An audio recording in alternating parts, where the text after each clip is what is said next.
Andor. Oh boy, oh boy, oh, not the right screen, boy. We need to talk about Andor, man. And I have some notes, and as always, I'm going to be super fair about this, but I do want to point out that I don't think this should be as shocking as maybe some people will find it. The first season of the show really underperformed, guys. That's the story of Andor. Andor was, elevated genre, sophisticated Star Wars. It was this flavor of Star Wars that was different, and it was going after a mature audience, and it was doing all of these things.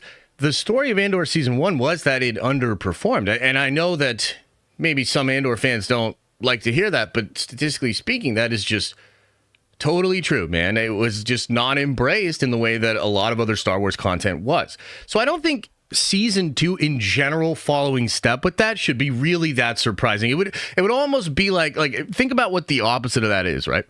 In order for you to think that Andor Season 2 would be this big hit, you'd have to imagine Andor Season 1 was this like hidden gem that was discovered and people were figuring out how dope it was and like everybody had converted, and like you would have to assume some change because it technically did not do well in its first season.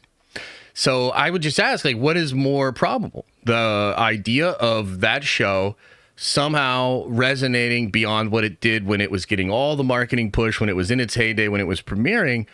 Like, what is more probable? That all of that would shift narratively in between long seasons as Star Wars continued to do terrible things in the present, or that it would just follow step and possibly even decline? Well, I think it's obvious, right? The other one would be much more probable. And we got a little hint at this last week, actually, when the day after the release of Andor, I had noticed that Andor, in fact, I'll pull this up for you because I think it's actually kind of important here. I had noticed that Andor was technically on the trending page in the top 30 in the United States, and yet the numbers given, even from Twitter, for that show, for the trending here, and I'll pull this up here, was so low. So check this out. You have all these different things that were trending. This is the 11 to 15, okay? And you have Andor smack dab in the middle with like 17,000 posts. Well, above it, you have something that's like almost 40,000. Then you have 70,000, 32,000, and 226,000. So like, when I saw this, I was like, how does it even make sense that Andor is trending? That seems incredibly low, 17,000 posts, right? This is the prime time for this show to be trending. The following morning after everybody watched it, it technically includes from 12 hours all of the, like, you know what I'm saying? Like, this was the prime time for this shit, okay? So when I saw that, and then within an hour of publicly tweeting about it, it was removed from the trending page altogether, I was like, yeah, I don't think the show's doing super well. 17,000 posts is not a lot. The Thunderbolts had a fan event that same night and had at least double the amount of posts, like in the 40,000s, 50,000s, right? So I'm just like, that was my first sort of sign that I was like, I don't think the show's doing well. Well, on Friday, and I think this technically released after we did our show, which is so funny because I actually, I said a lot of the stuff I'm saying to you right now. Then on Friday, I said, I expect Andor to bomb. I expect Andor's numbers to come out and flop in the same week that Revenge of the Sith sets records. Literally, check the tape. We talked about it on Friday. Well, Variety dropped an article late Friday, which included numbers from Luminant. Okay, now, I'm going to be completely fair here.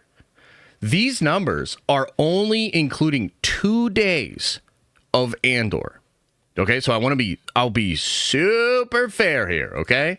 This isn't a gotcha, we don't play fucking games around here. We go by the numbers and we be accurate.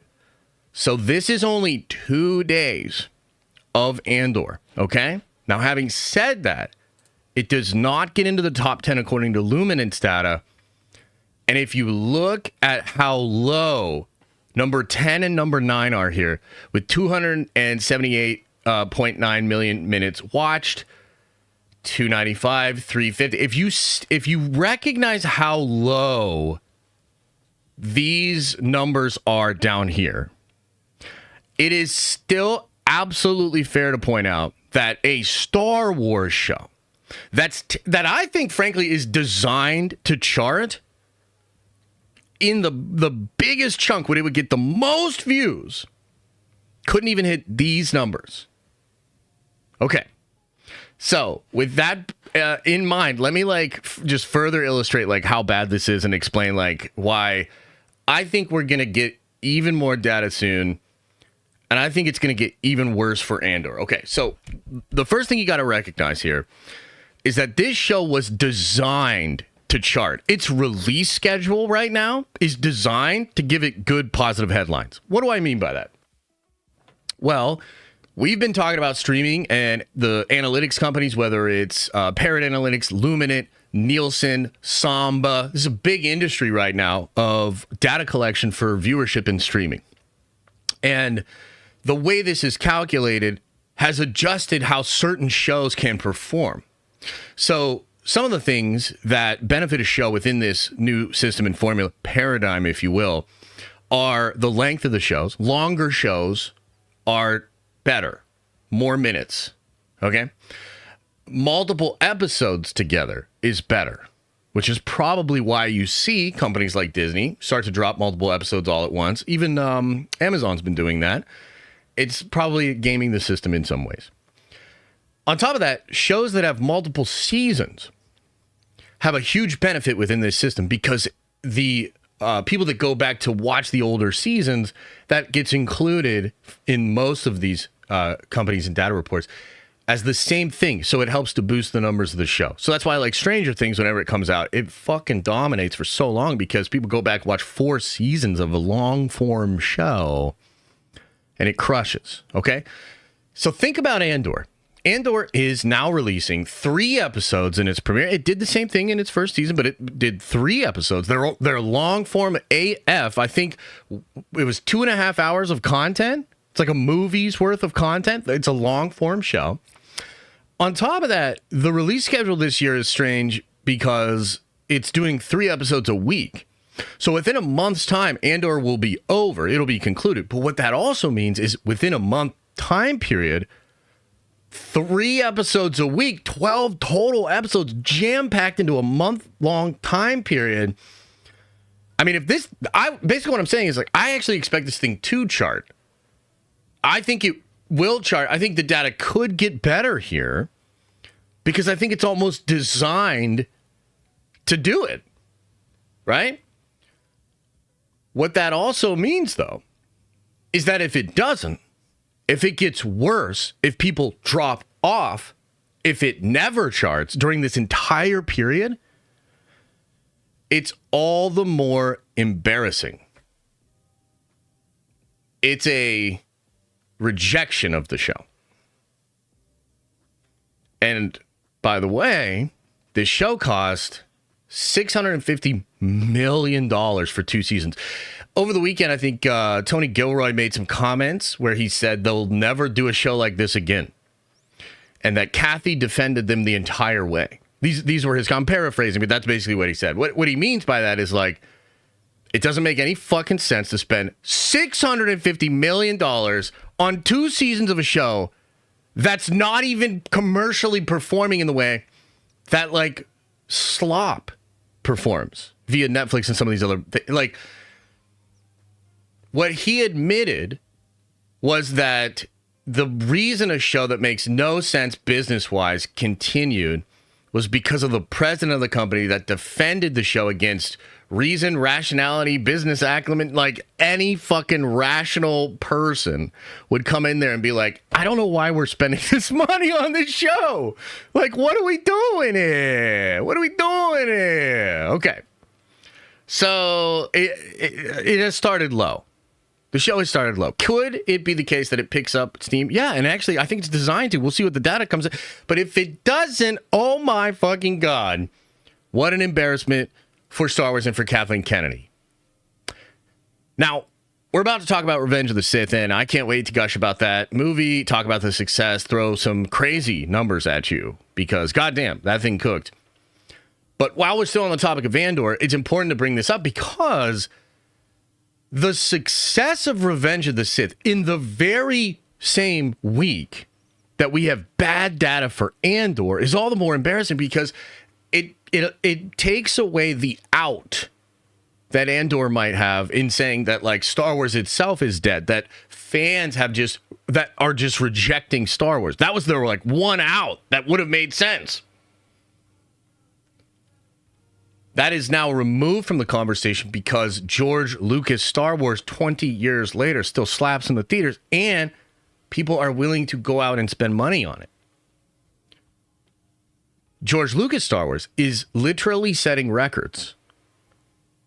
In the same week that Tony Gilroy stars, that Kathleen Kennedy stars, that Disney Star Wars, and what I mean by that is really Disney at the helm doing corporate decisions. You might like Andor. That's cool. But like the idea of the show, the production of the show is a corporate attempt to get a new audience outside of what the brand and IP had as an audience. It's going after sophisticated, adult, more mature audience, whatever, however you want to phrase it. Like, it's clearly different than Star Wars, right? Like, that's the whole controversy. So you're literally talking about, like, you have to admit that. You got to hold that. Like, you can like Andor, but don't be silly about it. Understand that it's different. Understand that this was Lucasfilm's, Kathy's, Tony's idea to do something different within Star Wars. Well, that different thing is flopping. And the thing that worked, the person that got them to the dance, is setting records. There's just like, look, I think it's beautiful. And as I said on Friday, and man, did we call this shit. Go watch the tape, man. Like, god damn, I don't know. I had a vibe on it, man. I was like, nah, I think this shit's about to pop off. I said all of this on Friday. I thought that we would be talking about Revenge of the Sith on Monday. I thought it was going to be huge. I thought it was going to be very successful. And it was. And I think part of the reason is rooted in the fact that audiences today feel and want to feel like their purchase speaks louder than just having a piece of entertainment, product, or service. So we've seen throughout multiple examples that you can motivate an audience to support something, to send a message. And if you're intelligent about the way you do that, you could tap into some real energy that's out there, because again, this is something that consumers want. It's just consumer behavior, right? You don't even have to analyze it from like what does it mean for the future? Like, who gives a shit? This is what's happening. This is what's happening. Do you want to understand it? So it's very clearly, I think, the case that Star Wars fans were motivated to send a message by supporting Revenge of the Sith. And that message received loud and clear, I think. And I really wonder what Lucasfilm thinks. One other thing before we move into Revenge of the Sith.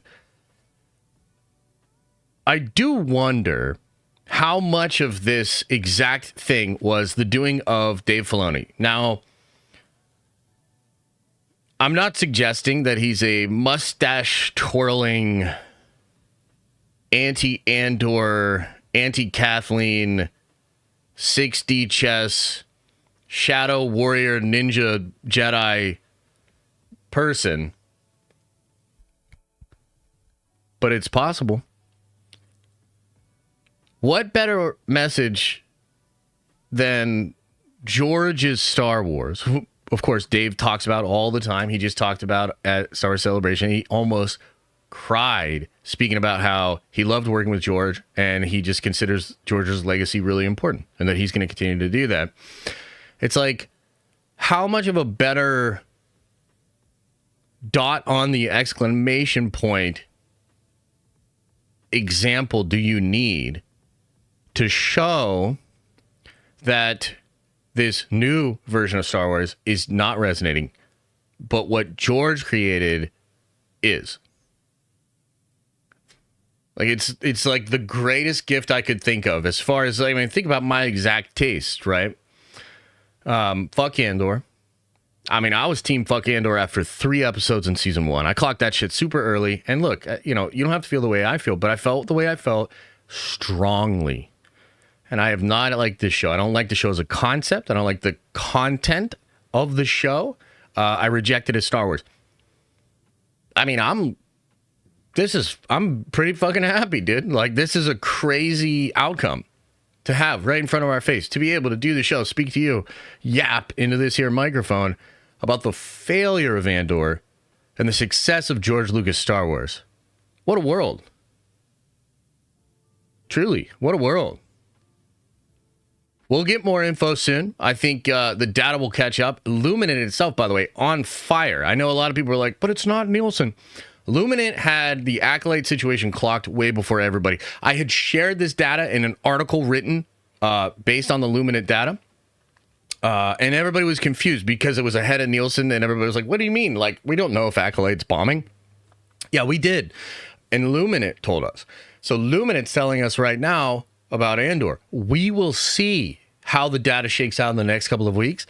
It could be better. It could be way worse, but either way, slow start for Andor, on par with pretty low viewership that it received in season 1. I just think the overall thing to say, and maybe people don't want to hear it, but it's like, if you really, really love Andor, you're a minority within the Star Wars fandom. Like, I think this week, last week, is just making that super obvious. So it's all good either way, but that's the report. That's what's going on with Andor. Boo-hoo. Oh no, too bad. Thanks for watching. And if you like this clip, smash a like on the actual video and subscribe to this channel. That way more of these clips get into your feed. I've also linked the full episode below if you want to check out the entire thing, including the Q&A we do with fans. You can also watch this show live. We do it live Monday through Friday at 11 a.m. Eastern time. And you can also find all of my content, including the videos I put on my main YouTube channel, on the podcast feed.